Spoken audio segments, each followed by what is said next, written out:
मुझे झूठ मूठ दोष मत दो, चाहे 2 के बदले 4 मांग लो। रघुकुल में सदा से यही रीत चली आई है कि प्राण भले ही चले जाएं, पर वचन नहीं जाता। असत्य के समान पापों का समूह भी नहीं है। क्या करोड़ों घुंघचियां मिलकर भी कहीं पहाड़ के समान हो सकती हैं? सत्य ही समस्त उत्तम सुकृतों पुण्यों की जड़ है। ये बात वेद पुराणों में प्रसिद्ध है और मुनि जी ने भी यही कहा है। उस पर मेरे द्वारा श्री राम जी की शपथ करने में आ गई, मुंह से निकल पड़ी। श्री रघुनाथ जी मेरे सुकृत पुण्य और स्नेह की सीमा हैं। इस प्रकार बात पक्की करा के दुर्बुद्धि कैकई हंसकर बोली, मानो उसने कुमत बुरे विचार रूपी दुष्ट पक्षी बाज को छोड़ने के लिए उसकी कुल्ही आंखों पर की टोपी खोल दी। राजा का मनोरथ सुंदर वन है, सुख सुंदर पक्षियों का समुदाय है। उस पर भालनी की तरह कैकई अपना वचन रूपी भयंकर बाज छोड़ना चाहती है। वो बोली, हे प्राण प्यारे सुनिए, मेरे मन को भाने वाला एक वर तो दीजिए। भरत को राज तिलक और हे नाथ दूसरा वर भी मैं हाथ जोड़कर मांगती हूँ, मेरा मनोरथ पूरा कीजिए। तपस्वियों के वेश में विशेष उदासीन भाव से राज्य और कुटुंब आदि की ओर से भली भांति उदासीन होकर विरक्त मुनियों की भांति राम 14 वर्ष तक वन में निवास करें। कैकई के कोमल विनय युक्त वचन सुनकर राजा के हृदय में ऐसा शोक हुआ जैसे चंद्रमा की किरणों के स्पर्श से चकवा विकल हो जाता है। राजा सहम गए, उनसे कुछ कहते न बना, मानो बाज वन में बटेर पर छपटा हो। राजा का रंग बिल्कुल उड़ गया, मानो ताड़ के पेड़ को बिजली ने मारा हो। जैसे ताड़ के पेड़ पर बिजली गिरने से वो झुलस कर बदरंगा हो जाता है, वही हाल राजा का हुआ। माथे पर हाथ रखकर दोनों नेत्र बंद कर कर राजा ऐसा सोच करने लगे मानो साक्षात सोच ही शरीर धारण कर सोच कर रहा हो। वे सोचते हैं, हाय मेरा मनोरथ रूपी कल्प वृक्ष फूल चुका है, परंतु फलते समय कैकई ने हथनी की तरह इसे जड़ समेत उखाड़ कर नष्ट कर डाला। कैकई ने अयोध्या को उजाड़ कर दिया और विपत्ति की अचल सुदृढ़ नींव डाल दी। किस अवसर पर क्या हो गया, स्त्री का विश्वास करके मैं वैसे ही मारा गया जैसे योग की सिद्धि रूपी फल मिलने के समय योगी को अविद्या नष्ट कर देती है। इस प्रकार राजा मन ही मन चीख रह गए हैं। राजा का ऐसा बुरा हाल देखकर दुर्बुद्धि कहते मन में बुरी तरह से क्रोधित हुई और बोली, क्या भरत आपके पुत्र नहीं है? क्या मुझे आप दाम देकर खरीद लाए हैं? क्या मैं आपकी विवाहिता पत्नी नहीं हूँ?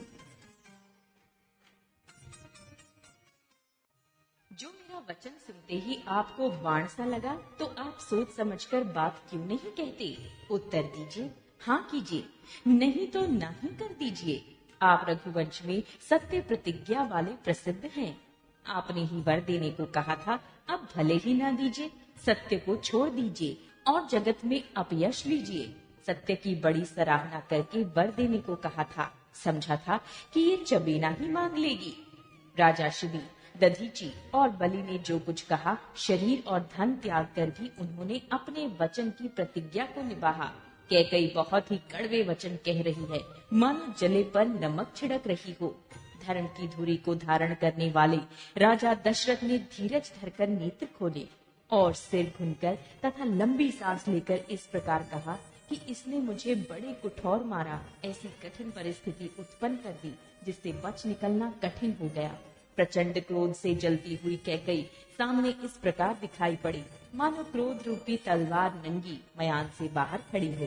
कुबुद्धि उस तलवार की मूठ है, निष्ठुरता धार है और वो खुबरी मंथरा रूपी स्थान पर धरकर तेज की हुई है। राजा ने देखा कि ये तलवार बड़ी ही भयानक और कठोर है और सोचा, क्या सत्य ही ये मेरा जीवन लेगी? राजा अपनी छाती कड़ी करके बहुत ही नम्रता के साथ उसे कैकई को प्रिय लगने वाली वाणी बोले, हे प्रिय, हे भीरु, विश्वास और प्रेम को नष्ट करके ऐसे बुरी तरह के वचन कैसे कह रही हो? मेरे तो भरत और रामचंद्र 2 आंखें अर्थात एक से हैं। ये मैं शंकर जी की साक्षी देकर सत्य कहता हूँ। मैं अवश्य सवेरे ही दूत भेजूंगा। दोनों भाई भरत शत्रुघ्न सुनते ही तुरंत आ जाएंगे। अच्छा दिन शुभ मुहूर्त शोधवा कर सब तैयारी करके डंका बजाकर मैं भरत को राज्य दे दूंगा। राम को राज्य का लोभ नहीं है और भरत पर उनका बड़ा ही प्रेम है। मैं ही अपने मन में बड़े छोटे का विचार करके राजनीति का पालन कर रहा था, बड़े को राज तिलक देने जा रहा था। राम की 100 बार सौगंध खाकर मैं स्वभाव से ही कहता हूँ कि राम की माता कौशल्या ने इस विषय में मुझसे कभी कुछ नहीं कहा। अवश्य ही मैंने तुमसे बिना पूछे ये सब किया, इसी से मेरा मनोरथ खाली गया। अब क्रोध छोड़ दे और मंगल साध सच, कुछ ही दिनों बाद भरत युवराज हो जाएंगे। एक ही बात का मुझे दुख लगा कि तूने दूसरा वरदान बड़ी अड़चन का मांगा। उसकी आंख से अब भी मेरा हृदय जल रहा है। ये दिल लगी में, क्रोध में अथवा सचमुच ही वास्तव में सच्चा है? क्रोध को त्याग कर राम का अपराध तो बता। सब कोई तो कहते हैं कि राम बड़े ही साधु हैं, तो स्वयं भी राम की सराहना करती और उन पर स्नेह किया करती थी। अब ये सुनकर मुझे संदेह हो गया है कि तुम्हारी प्रशंसा और स्नेह कहीं झूठे तो न थे। जिसका स्वभाव शत्रु को भी अनुकूल है, वो माता के प्रतिकूल आचरण क्यों करेगा? हे प्रिय, हंसी और क्रोध छोड़ दे और विवेक, उचित अनुचित विचार कर वर मांग, जिससे अब मैं नेत्र भरकर भरत का राज्याभिषेक देख सकूं। मछली चाहे बिना पानी के जीती रहे और सांप भी चाहे बिना मणि के दीन दुखी होकर जीता रहे, परंतु मैं स्वभाव से ही कहता हूँ, मन में जरा भी छल रखकर नहीं, कि मेरा जीवन राम के बिना नहीं है। हे चतुर प्रिय, जी में समझ देख, मेरा जीवन राम के दर्शन के अधीन है। राजा के कोमल वचन सुनकर दुर्बुद्धि कैकई अत्यंत जल रही है, मानो अग्नि में घी की आहुतियां पड़ रही हैं। कैकई कहती है, आप करोड़ों उपाय क्यों न करें, यहाँ आपकी माया चालबाजी नहीं लगेगी। यहाँ तो मैंने जो मांगा है सो दीजिए, नहीं तो नहीं करके अपयश लीजिए। मुझे बहुत प्रपंड बखेड़े नहीं सुहाते। राम साधु है, आप सयाने साधु हैं, और राम की माता भी भली है। मैंने सबको पहचान लिया है। कौशल्या ने मेरा जैसा भला चाहा, मैं भी साका करके याद रखने योग्य उन्हें वैसा ही फल दूंगी। सबेरा होते ही मुनि का वेश धारण कर यदि राम वन को नहीं जाते, तो हे राजन, मन में निश्चय समझ लीजिए कि मेरा मरना होगा और आपका अपयश।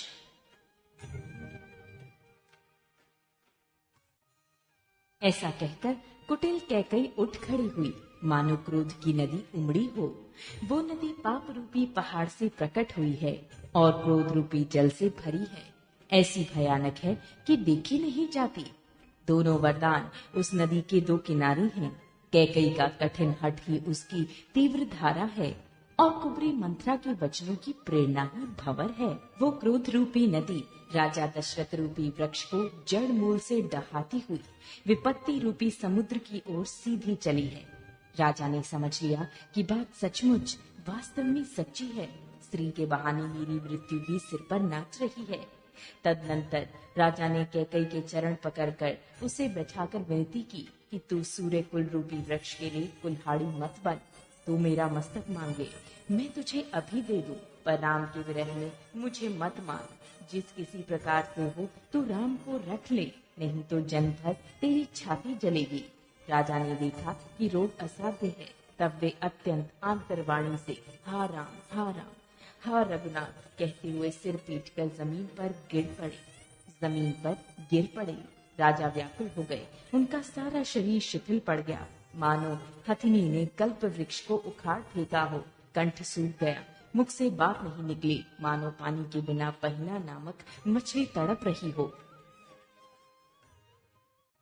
कैकई फिर कड़वे और कठोर वचन बोली, मानो घाव में जहर भर रही हो। कहती है, जो अंत में ऐसा ही करना था तो आपने मांग किस बल पर कहा था। हे राजा, ठहाका मारकर हंसना और गाल फुलाना, क्या ये दोनों एक साथ हो सकते हैं? दानी भी कहाना और कंजूसी भी करना, क्या रजपूती में क्षेम कुशल भी रह सकती है? लड़ाई में बहादुरी भी दिखावे और कहीं चोट भी ना लगे। या तो वचन प्रतिज्ञा ही छोड़ दीजिए या धैर्य धारण कीजिए। यूं असहाय स्त्री की भांति रोइए पीटिए नहीं। सत्यव्रती के लिए तो शरीर, स्त्री, पुत्र, घर, धन और पृथ्वी सब तिनके के बराबर कहे गए हैं। कैकई के मर्म भेदी वचन सुनकर राजा ने कहा कि तू जो चाहे कह, तेरा कुछ भी दोष नहीं। मेरा काल तुझे मानो पिशाच होकर लग गया है, वही तुझसे ये सब कहला रहा है। भरत तो भूलकर भी राजपद नहीं चाहते, होनहार वश तेरे ही जी में कुमति आ बसी। ये सब मेरे पापों का परिणाम है, जिससे वो समय में बेमौके विधाता विपरीत हो गया। तेरी उजाड़ी हुई ये सुंदर अयोध्या फिर भली भांति बसेगी और समस्त गुणों के धाम श्री राम की प्रभुता भी होगी। अब भाई उनकी सेवा करेंगे और तीनों लोकों में श्री राम की बड़ाई होगी। कैकेयी फिर कड़वे और कठोर वचन बोली, मानो घाव में जहर भर रही हो। कहती है, जो अंत में ऐसा ही करना था तो आपने मांग मांग किस बल पर कहा था। हे राजा, ठहाका मारकर हंसना और गाल फुलाना, क्या ये दोनों एक साथ हो सकते हैं? दानी भी कहाना और कंजूसी भी करना, क्या रजपूती में क्षेम कुशल भी रह सकती है? लड़ाई में बहादुरी भी दिखावे और कहीं चोट भी ना लगे। या तो वचन प्रतिज्ञा ही छोड़ दीजिए या धैर्य धारण कीजिए। यूं असहाय स्त्री की भांति रोइए पीटिए नहीं। सत्यव्रती के लिए तो शरीर, स्त्री, पुत्र, घर, धन और पृथ्वी सब तिनके के बराबर कहे गए हैं। कैकेयी के मर्म भेदी वचन सुनकर राजा ने कहा कि तू जो चाहे कह, तेरा कुछ भी दोष नहीं। मेरा काल तुझे मानो पिशाच होकर लग गया है, वही तुझसे ये सब कहला रहा है। भरत तो भूलकर भी राजपद नहीं चाहते, होनहार वश तेरे ही जी में कुमति आ बसी। ये सब मेरे पापों का परिणाम है, जिससे वो समय में बेमौके विधाता विपरीत हो गया। तेरी उजाड़ी हुई ये सुंदर अयोध्या फिर भली भांति बसेगी और समस्त गुणों के धाम श्री राम की प्रभुता भी होगी। अब भाई उनकी सेवा करेंगे और तीनों लोकों में श्री राम की बड़ाई होगी। केवल तेरा कलंक और मेरा पछतावा मरने पर भी नहीं मिटेगा, ये किसी तरह नहीं जाएगा। अब तुझे जो अच्छा लगे वही कर। मुंह छिपाकर मेरी आंखों की ओट जा बैठ, अर्थात मेरे सामने से हट जा, मुझे मुंह न दिखा। मैं हाथ जोड़कर कहता हूँ कि जब तक मैं जीता हूँ तब तक फिर कुछ न कहना, अर्थात मुझसे न बोलना। अरे अभाग्नि, फिर तू अंत में पछताएगी, जो तू नहारू तात के लिए गाय को मार रही है। राजा करोड़ों प्रकार से बहुत तरह से समझाकर और ये कहकर कि तू क्यों सर्वनाश कर रही है, पृथ्वी पर गिर पड़े, पर कपट करने में चतुर कैकेयी कुछ बोलती नहीं। मानो मौन होकर मसान जगा रही हो, शमशान में बैठकर प्रेत मंत्र सिद्ध कर रही हो। राजा राम राम रट रहे हैं और ऐसे व्याकुल हैं जैसे कोई पक्षी पंख के बिना बेहाल हो। वे अपने हृदय में मनाते हैं कि सबेरा ना हो और कोई जाकर श्री रामचंद्र जी से ये बात न कहे, हे रघुकुल के गुरु, वडेरे मूल पुरुष, सूर्य भगवान, आप अपना उदय न करें। अयोध्या को बेहाल देखकर आपके हृदय में बड़ी पीड़ा होगी। राजा की प्रीति और कैकेयी की निष्ठुरता दोनों को ब्रह्मा ने सीमा तक रचकर बनाया है, अर्थात राजा प्रेम की सीमा है और कैकेयी निष्ठुरता की। विलाप करते करते ही राजा को सबेरा हो गया।